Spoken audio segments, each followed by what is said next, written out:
I feel like I've hit a plateau. I feel like I'm not progressing. I feel like I'm not getting better in game. I feel like I'm not gaining more muscle. I feel like I'm not losing any more weight. I have plateaued. What do I do? What's up, dreamers? Welcome to Driving and Vibing. Today I want to talk about what you can do when you feel like you have hit a plateau, where you're not making any more progress. And this can go for any aspect of life. You just kind of have to find, you'll see when I start talking about it, but you have to find what fits for that area of life. Let's start with gaming, because that's where we're at. Gamers here. If you plateau in a video game, let's say you're a Counter-Strike player. So I am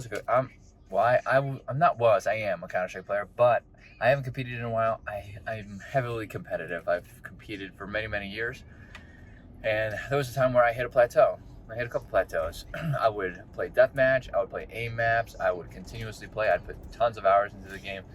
And at a point, I felt like I just, for some reason, could not get better in regard to my accuracy, my reaction time. So what's something that I did? I switched it up.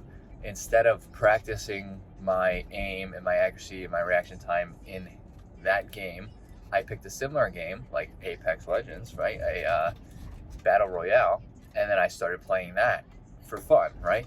Now this teaches you different mechanics. Now they don't translate specifically into Counter-Strike because it's a battle royale, as opposed to Counter-Strike, which is just whatever you want to call FPS, a round-based FPS. But it helped to build new, basically, neural circuits, and helped me create new routes for, basically, for lack of a better term, for my reaction time. It helped with my reaction time for sure. So my reaction time became a little better. My accuracy became a little better. And I feel like this happened because I wasn't stressing as much about missing shots in Counter-Strike. Whereas in Apex, if I missed shots, it was like, to me, it was like, whatever. And what that does is it kind of settles the mind and helps you to remain calm and, improve in that aspect. If you've ever played a competitive match and you start to, let's say you're in a 1v2 or a 1v3 situation, and you start to get nervous, you know full well what I'm talking about. When you get nervous, you start to overcompensate, you start to undercompensate your reaction time. You might not even react as quickly as you normally would, and you may not even outthink your opponent like you normally would because you're getting nervous, and that happens. So switching it up is very important to keep, to break through a plateau, and you want to keep it aligned with where you are. So, FPS, you could do Counter-Strike, Apex Legends, something along those lines. You get the idea. Now let's translate that into fitness. Let's say you're doing cardio. You've been doing cardio for months. You lost weight, and now you hit a plateau.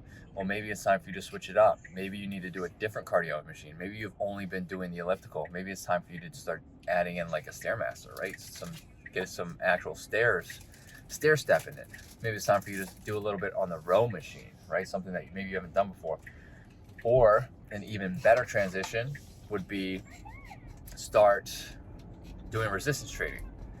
Maybe it's time for you to add some resistance training in there. Still do your cardio, if that's what you enjoy to do, but then add some resistance training in there. You got to switch it up so that your body, because your body will become accustomed to the movements that you're doing, right? And it'll start to, it'll basically say, okay, we're at a point where we can steadily do this. We don't really need to adapt any further. So you kind of need to keep having your body adapt. The same thing goes with the game that I was talking about. Same thing with education and career. You got to get your body and your mind to be able to adapt to the new situations or the new goals that you have kind of set for yourself. So there's a couple of tips on how you can break through a plateau. If you have any tips of your own, I would love to hear them. Maybe I can try them in my own life. If you if you have any questions, let me know in the comments. I'd love to get the conversation started. Hit that like button, helps out the channel. Hit the subscribe button for more content like this. And I hope to see everybody in this video. Later, dreamers.